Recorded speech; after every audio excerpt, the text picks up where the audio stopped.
Part 3 From the Sacred to the Profane. In the centuries that followed the arrest of the Knights Templar, and the dissolution of their order, the secret society became a powerful force in world events. No longer was the secret government as organized as it had been prior to 1307, but despite its fractiousness, its power had not diminished. Several European countries and states were in direct control of the knights of various surviving ex-Templar orders. Portugal, Spain, and the not yet united German states serve as examples. In other countries, most notably Scotland, the orders exercised control over the military. The soon-to-be united cantons of Switzerland preserved both the military tradition and the institution of banking that had descended from the Templar organization. Banking, international trade, statecraft, merchant guilds, 178 from the sacred to the profane, and even the average worker's job would soon come under the influence of organizations that were typically closed to outsiders and often above the law.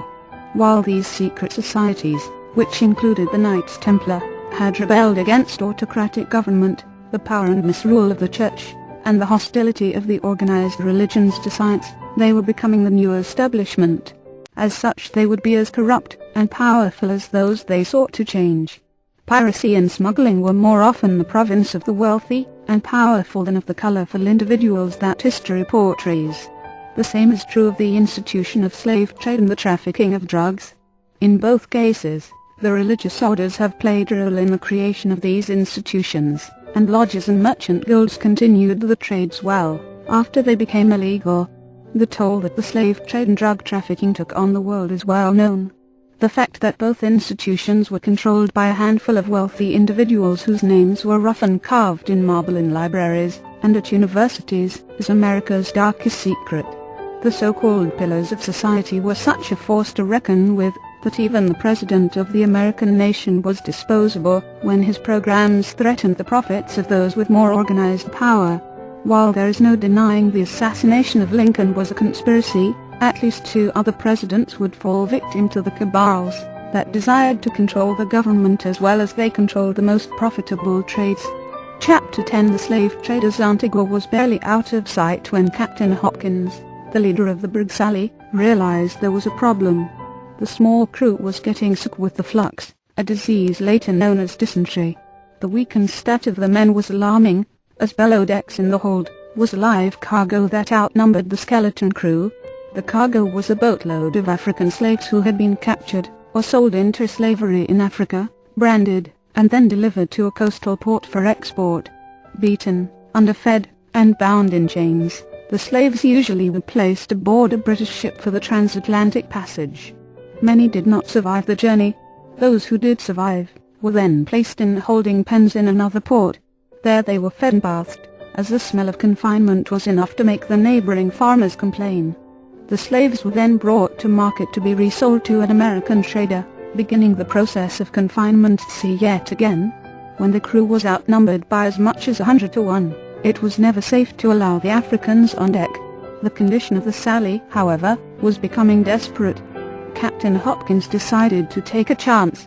He allowed a handful of his slaves to be brought topside, in order to augment the efforts of the crew. The Africans quickly realized they had the advantage, and they began freeing the others in an attempt to take the floating prison. The captain was armed, and quickly killed or wounded several slaves, and began ordering the others to jump overboard.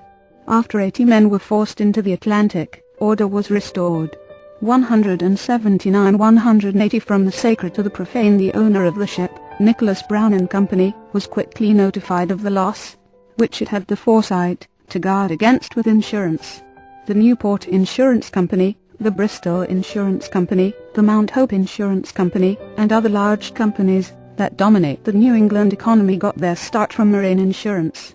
One modern insurer, Aetna, recently issued a public apology for its role in insuring the lives of slaves. While that does not sound unlike modern life insurance, the difference is that the slaves were being insured as property. 1 A myriad of rules on just what could be collected from the insurers often put a burden on ship owners. A cargo of very sick Africans rendered worthless by their passage was not covered. One enterprising captain decided to throw his passengers overboard, as cargo lost at sea would then be covered. The Supreme Courts in Louisiana and North and South Carolina regularly heard cases in which a ship owner's claims were denied because of mitigating circumstances. In Aetna's policies, such exclusions included slave suicide, slaves being worked to death, and slaves being lynched. In 1781 the slave ship Song, which was owned by two prominent merchants from Liverpool, carried 440 slaves from Southampton. The captain, Luke Collingwood, erred in his sailing directions and the voyage took longer than expected. When disease hit the ship, 60 slaves died and almost half of the ship became sick. The captain ordered 132 slaves thrown overboard, in order to capitalize on the insurance. The insurance company, Gilbert et al., turned down the claim and the owners of the Zong brought the insurers to court. The ship owners argued that cargo was thrown overboard to save the rest of the goods, making their claim legitimate. The Zong's owners won. Even the judge was surprised at how easily the jury accepted the concept that sacrificing the slaves was no different from if they had been animals. In New England, owners of slave ships took any means available to hedge their bets.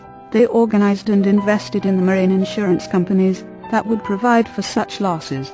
Nicholas Brown and Company was also in part responsible for the slave traders' 181 early development of another New England business, banking.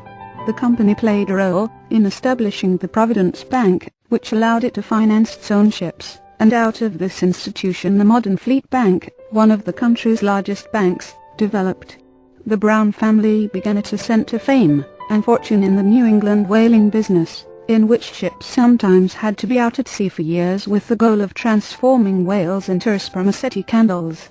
Needing funds for his business, Nicholas Brown fitted out the first Guineaman, a name given to mean a slave ship trading with Africa, the Mary, for the slave trade. In 1736 his son Obadiah Brown signed on as the supercargo, or head trader, on what would become Providence's first venture into the slave trading business.